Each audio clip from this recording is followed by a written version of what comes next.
نحمده ونصلي ونسلم على رسوله الكريم أما بعد فأعوذ بالله من الشيطان الرجيم بسم الله الرحمن الرحيم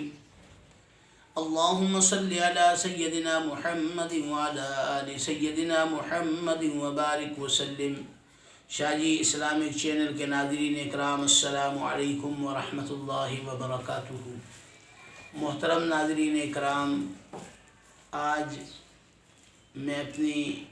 ان بچیوں، ان لڑکیوں کے لیے ایک ایسا نادر اور نایاب عمل شیئر کرنے جاتا ہوں. جو بچیاں، جو لڑکیاں اپنے ماں باپ کے گھروں میں ہیں، وہ اس عمل کو پابندی سے کریں گی تو انشاءاللہ تعالی جب سسرال میں جائیں گی تو سسرال میں راج کریں گی، خوش و خرم رہیں گی اور سسرال کے اندر کبھی بھی دکھی نہیں ہوں گی. وہ ایک عمل ہے، قرآنی آیات ہے جس کو صبح و شام پڑھنا ہے، اور دوسرا ہے خدمت سے ریلیٹڈ عمل ہے. سب سے پہلے میں قرآنی آیات کا ایک ٹکڑا جو ہے وہ آپ کے ساتھ شیئر کر رہا ہوں، جو والدین کے لیے ایک دعا ہے. اس دعا کو جو بچی صبح و شام 7 مرتبہ پڑھے گی انشاءاللہ تعالی وہ کبھی بھی سسرال میں دکھی نہیں رہے گی. اور اس کے ساتھ ساتھ ایک عمل ہے، یعنی خدمت کا عمل، وہ کرتی رہے گی تو انشاءاللہ سسرال میں یہ راج کرے گی. وہ آیت ہے سورہ بنی اسرائیل کی، جس کے اندر والدین کے حقوق کا بیان ہے، اور اس آیت کا ایک ٹکڑا ہے. اور یہ باری تعالیٰ نے خود ہی ارشاد فرمایا ہمارے لیے کہ کہا کہ آپ اپنے والدین کے لیے یوں دعا کیا کرو، رب ارحمہما کما ربیانی صغیرا، رب ارحمہما کما ربیانی صغیرا. اول تو کوشش کی جائے کہ ہر نماز کے بعد پڑھا جائے 7 مرتبہ، اور یہ نہیں ہو سکتا تو 7 مرتبہ صبح اور 7 مرتبہ شام یہ دعا جو لڑکیاں اس کو معمول بنائیں گی تو انشاءاللہ تعالی وہ سسرال میں راج کریں گی. ابھی اس کے خواص بھی میں آپ کے ساتھ ذکر کرتا ہوں. دیکھیں، اللہ تعالیٰ نے قرآن کریم کے اندر سب سے زیادہ حقوق والدین کے بیان فرمائے ہیں. جہاں اپنے حقوق کا ذکر فرمایا ہے اس کے ساتھ والدین کے حقوق کا ذکر فرمایا ہے. پھر اس کے ساتھ ساتھ جو والدین میں سے والدہ ہے، اس کے زیادہ حق ہیں، کیونکہ قرآن کریم نے والدہ کے جو تکالیف ہیں اپنی اولاد سے متعلق، جو تکالیف گزارتی ہیں، اس کو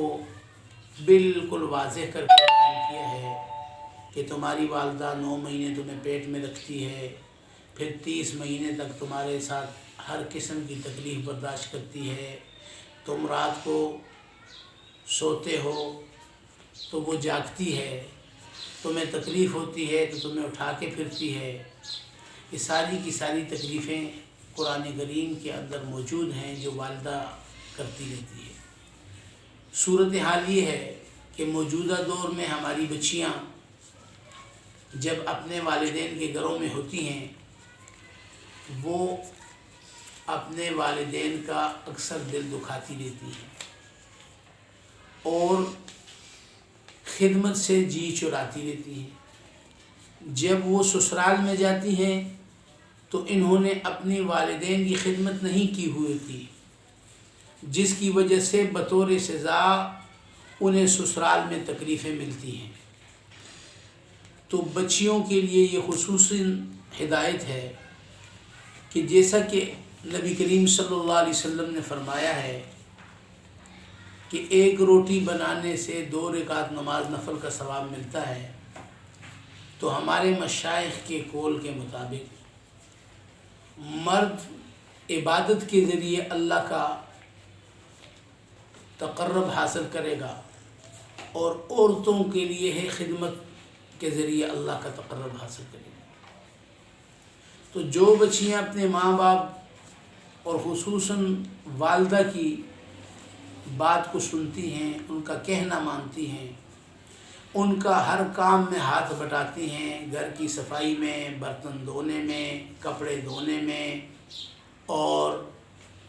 جو بھی خدمت ہوتی ہے وہ خوب تندہی سے کرتی ہیں، اور اپنے چھوٹے بہن بھائیوں کی خدمت کرتی ہیں، تو یہ کیا کرتی ہیں؟ اپنے والدین کے حقوق کو پورا کرنے کی کوشش کرتی ہیں۔ پھر جو حقوق کے اندر کمی رہ جاتی ہے تو وہ اس دعا سے پوری ہوتی ہے، رب ارحمہما کما ربیانی صغیرا۔ یہ ایسی دعا ہے جو اللہ تعالیٰ نے مسلمانوں کو تلقین فرمائی ہے، جس کا مفہوم ہے اے اللہ میرے والدین پر ایسی رحم کر، ایسا رحم فرما جیسا بچپن میں اس نے میرے اوپر رحم کیا، کہ میں مجبور تھا یا میں مجبور تھی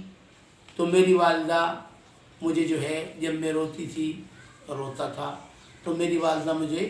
سینے سے لگا کر دودھ دیا کرتی تھی، اور جب میں روتی تھی مجھے پیشاب کی حاجت ہوتی تھی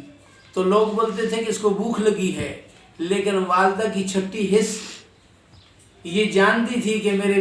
بیٹی کو بھوک نہیں لگی ہے، میرے بیٹے کو بھوک نہیں لگی ہے، اس کو پیشاب کی حاجت ہے۔ تو یہ اللہ تعالیٰ والدین کے ساتھ جو ایک کنیکٹڈ سسٹم لگایا ہوتا ہے، یہ اس کی بدولت والدہ کو خصوصاً سمجھ آ جاتی ہے کہ اس وقت میری بیٹی میرا بیٹا کیا چاہتے ہیں، تو وہ اپنے جگر کا خون پلا کر، میں طبی حوالے سے نہیں جاتا ہوں لیکن کسی وقت کسی دور میں اس پر بھی ایک ویڈیو بناؤں گا، تو یہ جگر کا خون ہے، خون پلا کر اپنے اولاد کو پالتے ہیں، ان کی ہر خواہش پوری کرتے ہیں، اپنی خواہشات کو قربان کر دیتے ہیں۔ تو بچیوں کو خصوصاً یہ تلقین کی جاتی ہے کہ جو بچیاں اپنے والدین کی خوب خدمت کرتی ہیں اور کسی وجہ سے خدمت میں کمی رہ جاتی ہے یا کوئی ایسی بات ناگوار گزر جاتی ہے والدین کی، وہ برداشت نہیں کر سکتی اور کسی وجہ سے آگے بول لیتی ہیں، اور ان بچیوں کو ضروری چاہیے کہ اس دعا کے ذریعے اس خدمت کی کمی کو پورا کریں۔ جب اس خدمت کی کمی پوری ہو جائے گی تو انشاءاللہ اس عمل کو کرتے ہوئے پھر دیکھیں آپ کو سسرال کے اندر کیا عزت ہوتی ہے، کیا تکریم ہوتا ہے، اور کیا آپ کو سسرال کے اندر رسپیکٹ ملتی ہے۔ اللہ تعالیٰ جتنی بھی بچیاں ہیں میری اس ویڈیو کو سن رہی ہیں، دیکھ رہی ہیں، اللہ تعالیٰ انہیں والدین کی خدمت کی توفیق عطا فرمائے، اور اس دعا کو ضرور پڑھیں، آج ہی سے اپنے عمل میں شامل کر دیں۔ انشاءاللہ سسرال میں جب جائیں گے تو انشاءاللہ خوش و خرم رہیں گی۔ اللہ تعالیٰ سے دعا ہے کہ جتنی بچیاں گھروں میں ہیں ان کو والدین کی خدمت کی توفیق عطا فرمائے، اور خدمت کر کے اپنے والدین کو راضی کرنے کی توفیق عطا فرمائے، اور ان کو اس دعا کے پڑھنے کی بھی توفیق عطا فرمائے۔ یہ 2 کام کریں گی، خدمت اور اس دعا کو پابندی سے پڑھیں گی، تو انشاءاللہ العزیز سسرال کے اندر خوش و خرم رہیں گی، اور انشاءاللہ سسرال میں راج کریں گی۔ اللہ تعالیٰ میرے تمام سننے والوں کی سب حاجات کو پورا فرمائے۔ رمضان کے اس مبارک مہینے کی مبارک گھڑیوں میں جتنے مسلمان جن پریشانیوں میں، تھانہ کچہری کی پریشانی ہے، روحانی جسمانی پریشانی ہے، اسپتالوں میں گھروں میں بیمار پڑے ہوئے ہیں،